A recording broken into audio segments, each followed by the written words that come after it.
Esse ano a gente comemora os 40 anos do punk no Brasil e 35 anos do começo do Fim do Mundo, que foi um festival que rolou no Sesc Pompeia. E para comemorar essa data, essa semana estão rolando vários shows no Sesc Pompeia, eu decidi fazer um vídeo contando um pouquinho da história do punk no Brasil para vocês. Bom, é importante dizer que o punk ele não era só um movimento musical, ele era um movimento político, social e cultural também. Bom, para começar, é importante dizer que o punk ele não foi só um estilo musical, ele foi um movimento que englobava cultura, política, sociologia e tudo mais. Porque lá na década de 70, a música que fazia sucesso era o rock psicodélico e o progressivo, Então eram aquelas músicas enormes, cheias de solo de guitarra. E o punk, ele veio para acabar com isso, eram músicas bem curtinhas, tinham uns cortes bem bruscos. E ele também tinha muito a questão de política, que a gente pode... Uma referência básica é Anarchy in the UK, do Sex Pistols. Anarchy for the UK, it's coming sometime.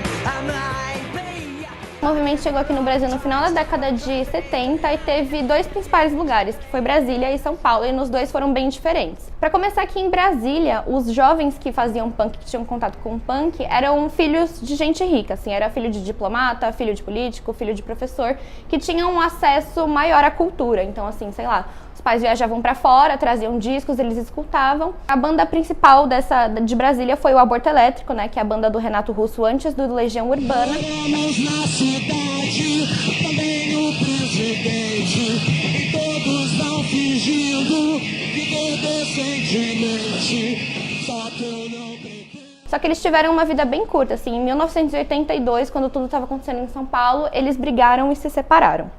Aí em São Paulo o movimento aconteceu bastante em dois lugares que a gente pode falar. O primeiro foi na Vila Carolina, que era um bairro periférico cheio de operário e tal. E aí eles falavam bastante sobre política na música deles, por causa do abandono do governo, da situação que eles viviam. No ABC também surgiram os Anjos do ABC, que era uma gangue, que era um grupo de pessoas que eles se reuniam para falar sobre punk, para ouvir música e para debater política, porque, como eles eram metalúrgicos lá naquela época, rolava bastante uma comoção. E aí, ainda no final da década de 70, a banda, uma das principais bandas que surgiram em São Paulo foi o Cólera, formado pelo Redson Pose, que foi uma pessoa que teve uma participação incrível para a história do punk no Brasil. Tratores derrubando a Amazônia, camada de ozônio, ferida sangrando, matança.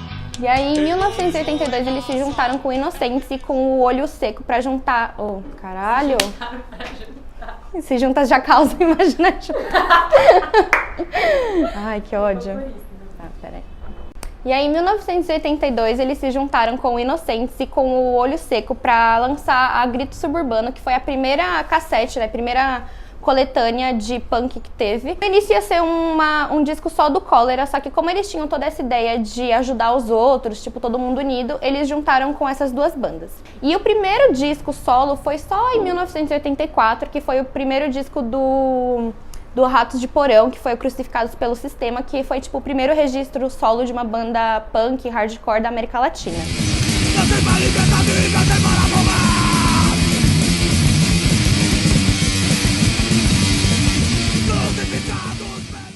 Aí, voltando em 1982, as duas gangues de São Paulo, o Anjos do ABC e a galera de São Paulo, eles tinham uma treta, Eles tinham vários conflitos, eles não iam pra shows, que a outra galera ia estar, eles não saíam muito, do ABC e de São Paulo. O pessoal do Cólera e das outras bandas, vendo todos esses conflitos que estavam acontecendo, decidiram se reunir pra juntar todo mundo num festival que eles chamaram de O Começo do Fim do Mundo, que rolou no Sesc Pompeia, que era pra apaziguar e tal, todo mundo.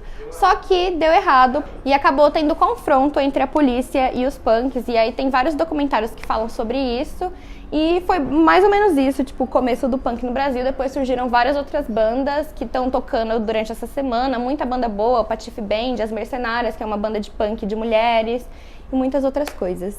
E é isso, foi assim que começou o punk no Brasil. Se inscrevam no nosso canal e fiquem de olho nos vídeos da TV Destaque.